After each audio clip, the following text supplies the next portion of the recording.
jërë ngeen jëf mbokk yi ci ànd bi ngeen ànd ak Touba Taïf TV ndimbal jóge na ci xalif général des Mourides Serigne Mountakha Mbacké mi ñuy ñaanal mu yàgg fi lool te ànd ak wér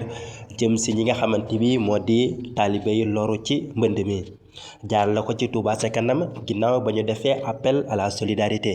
Serigne Mountakha Mbacké joxe 20 millions ak 10 tonnes ceeb ngir dimbalee ko njaboot yi nga xamante bi ñoo génn seen kër wala ndox mi nangu seen kër jëf joojee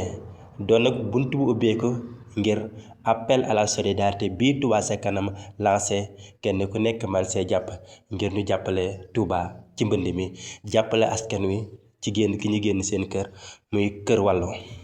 ñu ciy tàllal loxo ñëpp te ñaanal la xalif général des Mourides Serigne Mountakha Mbacké mu yàgg fi lool te ànd ak wér ndax jëf ci dund guleet def na ko defati ko di ko def biir réew ba bitim réew kon na yërmande gi jàppandal gi ak taxaw bi lépp rafet na Mbacké Balla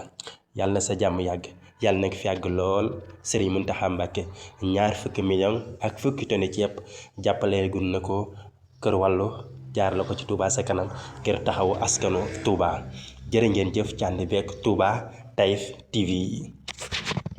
lu baax nag du doy kon nag ku bëgg a jàppale Touba ca kanam numéro baa ngi noonu jërë ngeen jëf.